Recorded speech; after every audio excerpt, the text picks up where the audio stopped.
বাড়িতে প্রথা আছে, আত্মীয় স্বজন নিজের ইচ্ছায় আসতে পারে, কিন্তু যাওয়াটা হইতে আছে মগর ইচ্ছায়, বুঝলেন? চলেন আমরা খেলবো। মানে কি বিয়াইন ফান করছি, একটু দুষ্টামি করছি। ওই যে মনে আছে না বিয়ার কালে, মনে আছে না আমরা যে খেললাম, মন লাগে জিততে গেছিলেন। এবার মুই চিন্তা করছি আমরা বাড়ি নিয়ে যে খেললাম মুই জিতমু। চলেন। যাইতে পারি তো, একটা শর্ত আছে। কি শর্ত? আপনি এই ব্যাগটা লইয়া মোর পিছন পিছন হাঁটবেন।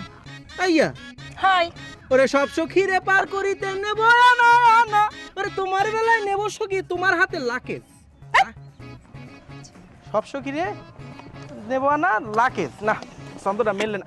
এ বেআইন হিমি বেআই বরিশাল বরিশাল ভিআইপি